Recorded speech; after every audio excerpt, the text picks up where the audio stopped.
નમસ્તે વિદ્યાર્થી મિત્રો, વિષય નામાના મૂળ તત્વ, ધોરણ 12 ભાગ 2 પ્રકરણ 3 કંપનીના વાર્ષિક હિસાબો।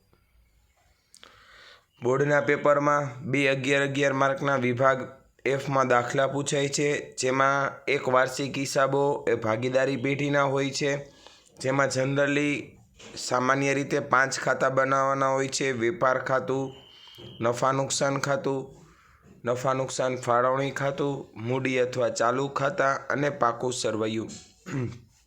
બીજો દાખલો પૂછાય છે એ કંપનીના વાર્ષિક હિસાબનો હોય છે। એમાં માત્ર 2 જ પત્રક બનાવવાના છે, ખાતા નહીં। એક નફા નુકસાનનું પત્રક અને એક પાકા સરવૈયાનું પત્રક। બે દાખલા 11 માર્કના છે, ખૂબ જ ઇમ્પોર્ટન્ટ આ દાખલો છે, સમજો।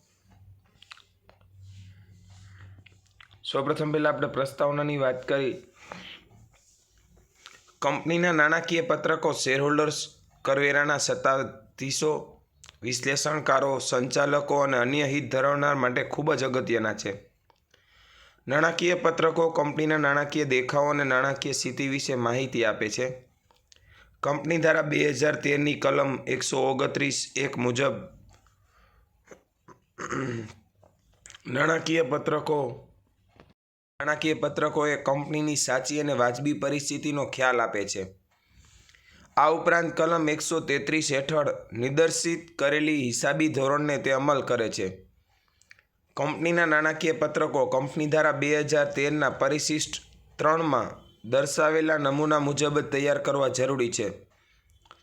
કલમ 129(1) જણાવ્યા મુજબ વીમા કંપની, વીજળી કંપની અને બેન્કિંગ કંપની નાણાકીય પત્રકોને આ નમૂનાઓ લાગુ પડતા નથી।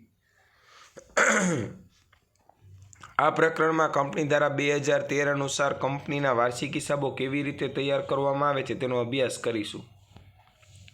નાણાકીય પત્રકોનો પહેલા અર્થ જોઈએ। નાણાકીય પત્રકો એટલે હિસાબી સમય પૂરો થતાં હિસાબોની પ્રક્રિયાના અંતે હિસાબી માહિતીનું સંક્ષિપ્તમાં રજૂ કરતા પત્રકો। ફરીથી કહું છું, નાણાકીય પત્રકો એટલે હિસાબી સમય પૂરો થતાં હિસાબોની પ્રક્રિયાના અંતે હિસાબી માહિતીને સંક્ષિપ્તમાં એટલે ટૂંકમાં રજૂ કરતા પત્રકોને નાણાકીય પત્રકો કહેવાય। નાણાકીય પત્રકો તેના આંતરિક અને બાહ્ય ઉપયોગકર્તાઓના હિસાબી પરિણામોને જાણ કરે છે। કંપની ધારા 2013ની કલમ 240 મુજબ કંપનીના નાણાકીય પત્રકોમાં નીચેના પત્રકોનો સમાવેશ થાય છે। પહેલું, નાણાકીય વર્ષના અંતે પાકું સરવૈયું બનાવવું। બીજું, નાણાકીય વર્ષ માટે નફા નુકસાન ખાતું અથવા નફા માટે પ્રવૃત્તિ નહીં કરતી કંપની માટે ઉપજ ખર્ચ ખાતું બનાવવું। નાણાકીય વર્ષ માટે રોકડ પ્રવાહ પત્રક બનાવવા। ઇક્વિટીમાં ફેરફાર દર્શાવતું પત્રક જો લાગુ પડતું હોય તો એ પણ બનાવવું અને હિસાબોને લગતી નોંધ પણ કરવી। આ કંપનીના નાણાકીય પત્રકોમાં બધા પત્રકો સમાવેશ થાય છે। અહીં એ બાબત નોંધવામાં આવે છે કે પાકું સરવૈયું કોઈ ચોક્કસ સમયની નાણાકીય સ્થિતિ દર્શાવે છે, તેથી તેનું શીર્ષક તારીખ ખાલી જગ્યા ના રોજનું પાકું સરવૈયું એમ ગણાય છે। જ્યારે નફા નુકસાનનું પત્રક કોઈ ચોક્કસ સમયે જે તારીખ પૂરો થતો હોય તે સમયનો નફો નુકસાન દર્શાવે છે, એટલે એના શીર્ષકમાં તારીખ ખાલી જગ્યાના રોજ પૂરા થતા વર્ષનું નફા નુકસાન ખાતું કે પત્રક એમ દર્શાવવામાં આવે છે। જો નફા નુકસાન ખાતું 1 વર્ષથી વધારે કે ઓછા સમય માટે તૈયાર કરવામાં આવતું હોય તો તેના શીર્ષકમાં વર્ષના બદલે સમય શબ્દનો ઉપયોગ કરવામાં આવે છે। દાખલા તરીકે કંપનીની સ્થાપના 1 ઓક્ટોબર 2016ના રોજ થઈ હોય તો પ્રથમ નફા નુકસાન પત્રક 31મી માર્ચ 2017 સુધી પૂરા થતાં 6 માસ માટે તૈયાર કરવામાં આવશે। આ સંજોગોમાં નફા નુકસાન પત્રકનું શીર્ષક તારીખ 31/3/2017ના રોજ પૂરા થતા સમય માટે નફા નુકસાનનું પત્રક એમ આપવામાં આવશે, અથવા તારીખ 31/3/2017ના રોજ પૂરા થતા 6 માસના સમય માટે નફા નુકસાનનું પત્રક એમ આપવામાં આવશે।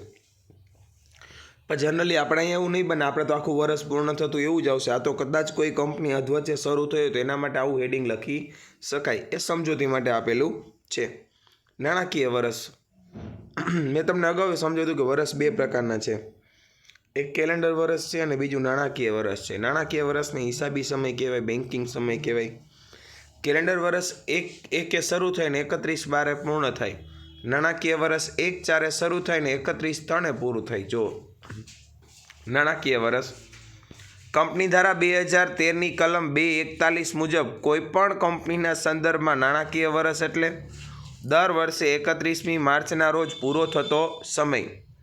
જો કોઈપણ વર્ષમાં 1 જાન્યુઆરીના રોજ કે તે પછી કંપનીની સ્થાપના થયેલ હોય તો કંપનીનું નાણાકીય વર્ષ તે પછીના વર્ષ પૂરા થતાં 31મી માર્ચ સુધીનું ગણાશે.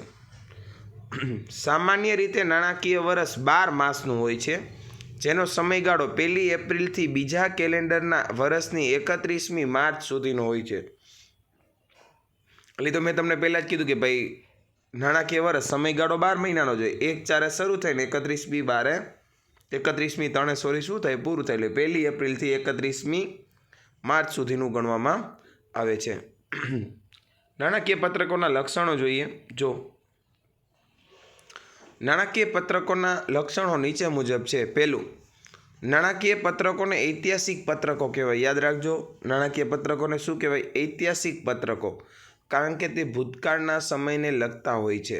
જ્યારે આપણે બનાવી છીએ, અત્યારે ચાલુ વર્ષનું બનાવી તો નાણાકીય વર્ષ આપણું કયું કહેવાય? બીજું, નાણાકીય પત્રકોમાં દર્શાવવામાં આવતા આંકડાઓ નાણાંના સ્વરૂપમાં હોય છે. એટલે એમાં જે આંકડાઓ લખ્યો હોય છે એ બધા નાણાંના સ્વરૂપમાં હોય છે. કેટલી આવક થઈ, કેટલી જાવક થઈ, કેટલો ખર્ચ થયો, કેટલી મિલકત છે, કેટલું દેવું છે. ત્રીજું, નાણાકીય પત્રકોમાં નોંધાયેલા સત્યો આધારિત હોય છે અને કેટલાક મહત્ત્વના સત્યો નોંધાતા નથી. દાખલા તરીકે, જ્યારે પાઘડી મેળવવા માટે કોઈ ખર્ચ કરેલો ન હોય ત્યારે ઉપાર્જિત પાઘડી હિસાબી ચોપડે ન નોંધાય. આપણે પાઘડી માટે કોઈ ખર્ચ ન કર્યો અને પાઘડીની ઉપજ કિંમત થઈ તો એ ધંધામાં નોંધવામાં આવતી નથી. ચોથું, નફા નુકસાન ખાતું આપેલ સમય માટેનો નફો કે નુકસાન દર્શાવે છે. તેથી તે કંપનીની નાણાકીય કામગીરીનો શું કરે છે? દેખાવ કરે છે કે ભાઈ કેટલો નફો થયો કે કેટલું નુકસાન થયું. એટલે ટૂંકમાં એ કામગીરી કંપનીની કેવી છે, કઈ બાબતોની છે, શું છે, એ બધી પરિસ્થિતિનો એમાં શું આવે છે? ખ્યાલ આવે છે. પાંચમું, પાકું સરવૈયું કોઈ ચોક્કસ હિસાબી સમયે ઇક્વિટી, જવાબદારીઓ અને મિલકતોની સ્થિતિ દર્શાવે છે. આમ એ કંપનીની નાણાકીય સ્થિતિનો ખ્યાલ આપે છે. જો નફા નુકસાન ખાતું છે એ પરિણામ બતાવે છે, જ્યારે પાકું સરવૈયું છે એ ઇક્વિટી અને જવાબદારી અને મિલકતો, આપણે ટૂંકમાં મૂડી દેવા લગતા એને બદલે ઇક્વિટીની જવાબદારી આવશે અને મિલકત લેણાને બદલે ખાલી મિલકતો આવશે. એની પરિસ્થિતિનો ખ્યાલ આપે છે.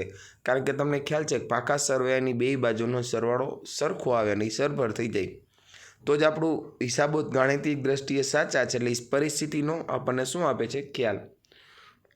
છઠ્ઠું, નાણાકીય પત્રકો નામાંના સર્વસામાન્ય સ્વીકૃત સિદ્ધાંતોને આધારે તૈયાર કરવામાં આવે છે. નાણાકીય પત્રકો છે એ નામાંના જે સિદ્ધાંતો છે ને એ સિદ્ધાંતો મુજબ બનાવી શકાય છે. નાણાકીય પત્રકો તૈયાર કરતી વખતે કેટલીક બાબતોમાં હિસાબી ધોરણ પ્રમાણે એકથી વધારે વિકલ્પ ઉપલબ્ધ હોઈ શકે. દાખલા તરીકે, માલ સામગ્રીનું મૂલ્યાંકન કરવું કઈ પદ્ધતિએ કરવું? ફીફો પદ્ધતિ, લીફો પદ્ધતિ, ભારી સરેરાશ. ઘસારાની જોગવાઈ તમે 11મા ધોરણમાં બધું શીખી ગયા છો. ઘસારાની ઘણી બધી પદ્ધતિ છે. સીધી લીટી, ઘટતી જતી, યંત્ર કલાક દીઠ ઉપજ પદ્ધતિ, માઇલેજ પદ્ધતિ. આપણે આમાંથી સીધી કે ઘટતી જતી પદ્ધતિના વ્યવહારુ અભ્યાસક્રમમાં દાખલાઓ હોય છે. તો આવી બધી બાબતો માટે એકથી વધારે વિકલ્પો આપણી પાસે ઉપલબ્ધ છે. માટે નાણાકીય પત્રકો તૈયાર કરનારના વિકલ્પની પસંદગી કરવાની એક શું મળે છે? સ્વતંત્રતા મળે છે.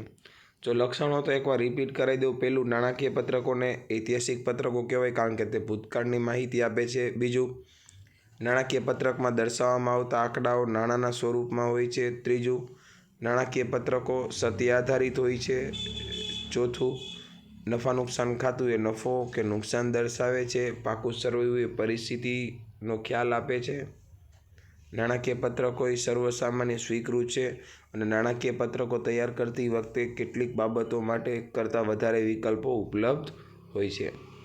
હવે આપણે વાત કરી નાણાકીય પત્રકો તૈયાર કરવાના હેતુઓ કે ભાઈ નાણાકીય પત્રકો ખરેખર શા માટે તૈયાર કરવામાં આવે છે. જોવું તો કે પહેલું, કંપનીની નાણાકીય કામગીરી વિશે સાચો અને વાજબી ખ્યાલ મેળવવા માટે. કારણ કે કંપનીની કામગીરી કેવી છે નાણાકીય પત્રકો ઉપરથી જાણી શકાય. નફા નુકસાન ઉપરથી નફો કે ખોટ જાણી શકાય છે અને પાકા સરવૈયા ઉપરથી ધંધાની પરિસ્થિતિ જાણી શકાય છે. બીજું, કંપનીની નાણાકીય સ્થિતિ અંગે સાચો અને વાજબી ખ્યાલ મળે છે કે ભાઈ કંપની નાણાકીય સ્થિતિ ખરેખર કેવી છે તે. ત્રીજું, કાયદાકીય જરૂરિયાતોનું પાલન કરવામાં આવે છે. ચોથું, વિવિધ હિત ધરાવનારને કંપનીની નાણાકીય માહિતીની શું કરવામાં આવે છે? જાણ કરવામાં આવે છે, જેથી બધી બાબતોને સંપૂર્ણ રીતે માહિતગાર કરી શકાય. પાકા સરવેના નમૂના અને સામાન્ય સૂચનાઓ. કંપની દ્વારા 2013ના પરિશિષ્ટ 3ના ભાગ 1માં પાકા સરવેનો નમૂનો આપેલો છે. યાદ રાખજો, પરિશિષ્ટ 3ના ભાગ 1માં કંપનીનું પાકું સરવૈયા નમૂના મુજબ જ તૈયાર કરવું જરૂરી છે. પરિશિષ્ટ 3માં ફક્ત ઊભા સ્વરૂપે જ પાકા સરવૈયા આપેલા છે. એટલે પાકા સરવેનું સ્વરૂપ પાના નંબર 118 ઉપર દર્શાવેલું છે. જે આપણે જોઈએ, જો આ ફોર્મેટ પણ આપણે યાદ રાખશું. કંપનીનું નામ, તારીખ, ખાલી જગ્યાના રોજનું પાકું સરવૈયું, વિગત, નોંધ નંબર, પછી ચાલુ વર્ષના આંકડા, અગાઉના વર્ષના આંકડા. આપણે આના આધાર કરતાં સરળ બનાવશું, પણ પહેલાં સમજૂતી મેળવી લેજો. હું આપણે મૂડી દેવા લખતા એને બદલે લખ્યું છે ઇક્વિટી અને જવાબદારી છે. એમાં 4 હેડિંગ પહેલાં તમારે યાદ રાખવાના. શેરહોલ્ડરના ભંડોળ, એમાં 3 શેર મૂડી, અનામત અને વધારો, શેર વોરંટ સામે મળેલી રકમ. આના કરતાં આગળ પત્રક આવશે, એ સરળ છે, એ હું તમને સમજાવીશ ને એ જ આપણે પાકું કરવાનું છે. પછી મંજૂરી બાકી હોય તેવા શેર અરજીની મળેલી રકમ. બિનચાલુ જવાબદારી, એમાં લાંબા ગાળાના ઉછીના નાણાં, મુલતવી કરવેરાની જવાબદારી, અન્ય લાંબા ગાળાની જવાબદારી અને લાંબા ગાળાની જોગવાઈ. પછી ચાલુ જવાબદારી, એમાં ટૂંકા ગાળાના ઉછીના નાણાં, વેપારી દેવા, અન્ય ચાલુ જવાબદારી અને ટૂંકા ગાળાની જોગવાઈ. અહીંયા કુલ ટોટલ પૂરો. અહીંયાની આજ મિલકતો બનાવવામાં આવે. જો મિલકતોમાં 2 હેડિંગ આવશે, બિનચાલુ અને ચાલુ. બિનચાલુમાં પેલું કાયમી, એમાં દ્રશ્ય મિલકત, અદ્રશ્ય મિલકત, અર્ધ તૈયાર મિલકત, વિકસિત અદ્રશ્ય મિલકત, બિનચાલુ રોકાણો, મુલતવી કરવેરા, લાંબા ગાળાની લોન અને ધિરાણ અને અન્ય બિનચાલુ મિલકતો. ચાલુ મિલકતોમાં ચાલુ રોકાણો, માલ સામગ્રી, વેપારી લેણાં, રોકડ અને રોકડ સમકક્ષ, ટૂંકા ગાળાની લોન અને ધિરાણ અને અન્ય ચાલુ મિલકતો. કુલ. હવે સમજાવું છું. જો કંપનીના ઊભા પાકા સરવૈયામાં કુલ 4 ખાના છે. પાકા સરવૈયાના મુખ્ય 2 શીર્ષકો છે, એક ઇક્વિટી અને જવાબદારી અને બીજું મિલકતો. પહેલા ખાનામાં વિગતોના સ્વરૂપમાં ઇક્વિટી અને જવાબદારી તેમજ મિલકતો તેમના પેટા શીર્ષક દર્શાવવામાં આવે છે.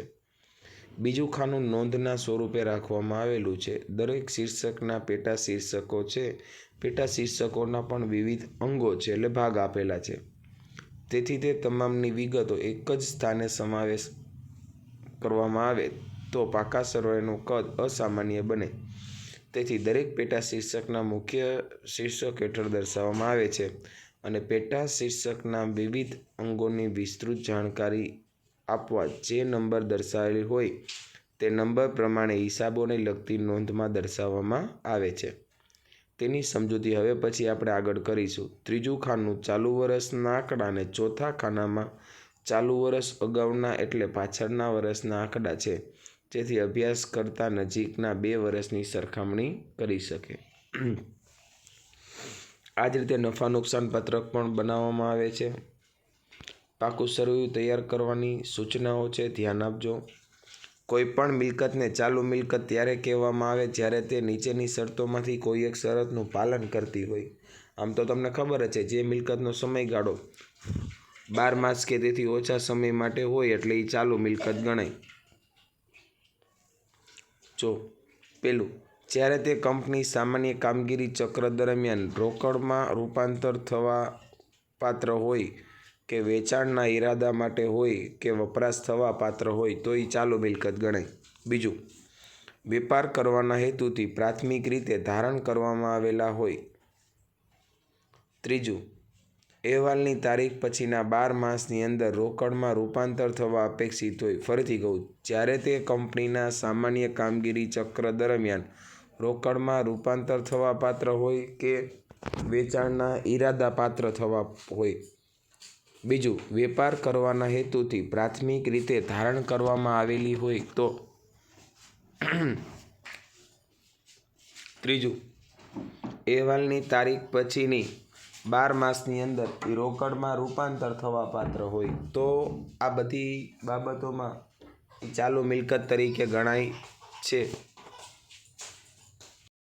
રોકડનું કાચા માલમાં રૂપાંતર થવું હોય, કાચા માલનું તૈયાર માલમાં રૂપાંતર થવું હોય, તૈયાર માલનું દેવાદારમાં રૂપાંતર થવું હોય અને છેલ્લે દેવાદારનું રોકડમાં રૂપાંતર થવાની પ્રક્રિયાને કામગીરી ચક્ર કહેવાય. તો કે જો રોકડનું કાચા માલમાં રૂપાંતર થાય, કાચા માલનું તૈયાર માલમાં રૂપાંતર થાય, તૈયાર માલનું દેવાદારમાં રૂપાંતર થાય, દેવાદારનું રોકડમાં રૂપાંતર થાય, તો આ બધાને કામગીરી ચક્ર કહેવાય. ચાલુ મિલકતો સિવાયની અન્ય મિલકતોને બિનચાલુ મિલકતો કહેવામાં આવે છે. તેવી રીતે કોઈપણ જવાબદારીને ચાલુ જવાબદારી કહેવામાં આવે પછી નીચેની શરતમાંથી હોવી જોઈએ. પહેલું તો કે કંપનીના સામાન્ય કામગીરી ચક્ર સમય દરમિયાન તેની ચૂકવણી અપેક્ષિત હોય.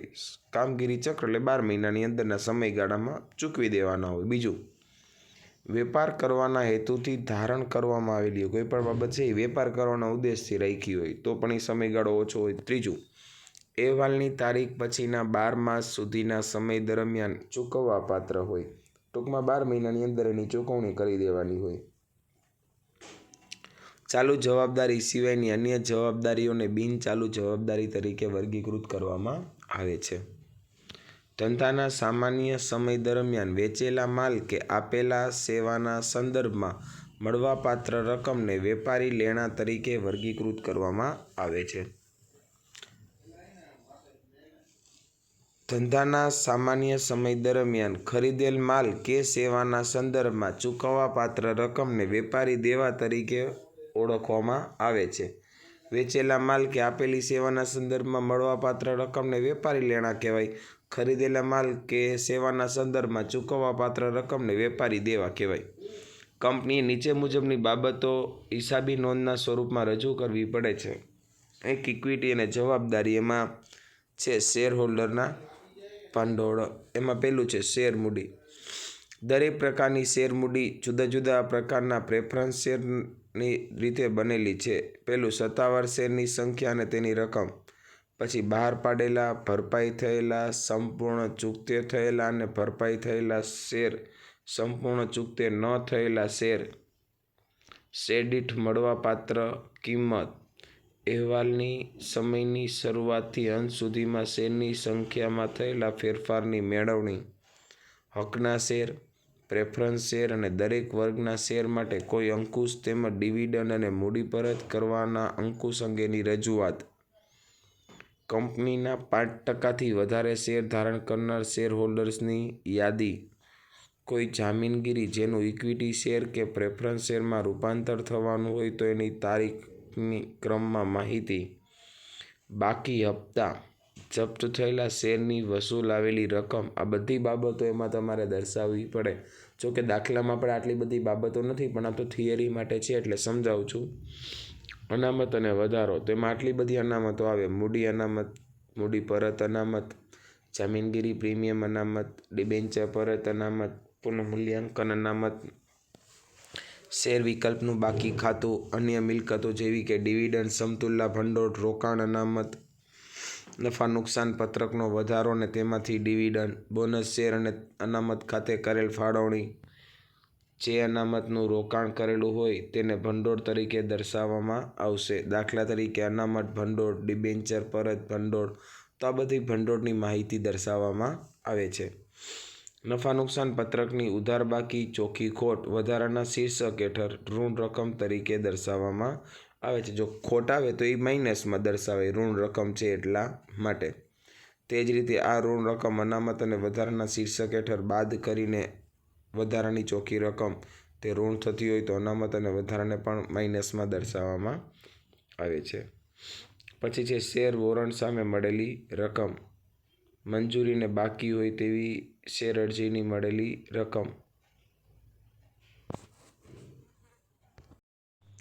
પછી છે બિનચાલુ જવાબદારીઓ, જેમાં પહેલું છે લાંબા ગાળાના ઉછીના નાણાં. એમાં આટલી બધી બાબતો આવે તો કે બોન્ડ આવે, ડિબેન્ચર આવે, પછી મુદ્દતી લોન આવે, બેંકમાંથી લોન આવે, અન્ય કોઈ પક્ષકાર પાસેથી લીધી હોય તો એ આવે, મુલતવી ચૂકવણીની જવાબદારી આવે, થાપણો આવે, સંબંધિત પક્ષો પાસેથી લીધેલા લોન અને ધિરાણ આવે. નાણાકીય ભાડાપટ્ટાની લાંબા ગાળાની જવાબદારીઓ આવે. અન્ય લોન અને ધિરાણનો પણ એમાં શું કરવામાં આવે? સમાવેશ. ઉછીના નાણાં તારણવાળા અને તારણ વગરના એમ પેટા વિભાગોમાં વર્ગીકૃત કરવામાં આવે. દરેક કિસ્સામાં તારણનું સ્વરૂપ આપવામાં આવે. કંપનીના ડિરેક્ટર્સ દ્વારા બાંયધરી આપવામાં આવેલી હોય તો તેવી લોન અને ધિરાણ અને તેની કુલ રકમોનો સમાવેશ થાય. વ્યાજનો દર અને પરત કરવાની વિગતો સહિત બોન્ડ અને ડિબેન્ચર તેની તારીખના ઉતરતા ક્રમમાં આવે. મુદ્દતી લોનની ચૂકવણીની શરતો આવે. પાકા સરવાઈની તારીખે લોનની તેમજ વ્યાજની ચૂકવણી ન કરેલી હોય તો તેની વિગતોનો પણ એમાં શું કરવામાં આવે? સમાવેશ કરવામાં આવે. મુલતવી કરવેરા અને જવાબદારીઓ આવે. અન્ય લાંબા ગાળાની જવાબદારીઓનો સમાવેશ કરવામાં આવે છે, જેમ કે વેપારી દેવા. અન્ય દાખલા તરીકે provident fund, pension fund, gratuity fund. લાંબા ગાળાની જોગવાઈઓ આવે. પછી ચાલુ જવાબદારીની વાત કરી, તેમાં ટૂંકા ગાળાના ઉછીના નાણાં આવે. ટૂંકા ગાળાના ઉછીના નાણાં નીચે મુજબ વર્ગીકૃત કરવામાં આવે છે. પહેલું, માંગ પર ચૂકવવાપાત્ર લોન, જેમ કે બેંક પાસેથી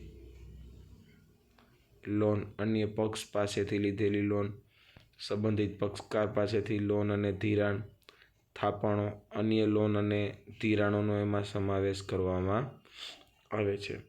પછી છે ઉછીના નાણાંને તારણવાળી અને તારણ વગરના એમ પેટા વિભાગમાં શું કરવામાં આવે? વર્ગીકૃત કરવામાં આવે. તો દરેક કિસ્સામાં તારણમાં આપેલી જામીનગીરીનું સ્વરૂપ સ્પષ્ટ કરવું પડે. કંપનીના ડિરેક્ટર દ્વારા બાંયધરી આપવામાં આવેલી હોય તેવી લોન અને ધિરાણની કુલ રકમો, પાકા સરવાઈની તારીખની લોન તેમજ વ્યાજની ચૂકવણી ન કરેલી હોય તો તેની વિગતોનો પણ અહીંયા શું કરવામાં આવે? સમાવેશ કરવામાં આવે. પછી છે વેપારી દેવા, જેમાં અન્ય ચાલુ જવાબદારી આવે. જેમાં લાંબા ગાળાના દેવા જે આવતા વર્ષ ચૂકવવાપાત્ર હોય, નાણાકીય ભાડાપટ્ટો જે આવતા વર્ષે ચૂકવવાપાત્ર હોય, ટૂંકમાં જે ચૂકવવાના બાકી હોય. ઉછીના લીધેલા નાણાં પર ચડેલું વ્યાજ, નાણાં પર ચૂકવવાપાત્ર થયેલું વ્યાજ, અગાઉથી મળેલી આવક હોય, નહીં ચૂકવેલ ડિવિડન્ડ હોય, જામીનગીરીની મંજૂરી પેટે મળેલ રકમ કરપાત્ર હોય તેનું વ્યાજ હોય, નહીં ચૂકવેલ પાકલ થાપણો અને તેના પરનું વ્યાજ હોય, ડિબેન્ચર પરનું ચડેલું વ્યાજ હોય, અન્ય ચૂકવવાપાત્ર દેવા હોય, અન્ય દાખલા તરીકે અગાઉથી મળેલા હપ્તા હોય. તેવી રીતે ટૂંકા ગાળાની જોગવાઈઓ પણ હોય, જેમ કે કર્મચારીના લાભ માટેની કોઈ જોગવાઈ હોય. અન્ય જોગવાઈ જેવી કે કરવેરાની જોગવાઈ, સૂચિત ડિવિડન્ડ, શકમત લેણાની જોગવાઈ વગેરે જોગવાઈઓનો સમાવેશ કરવામાં આવે છે.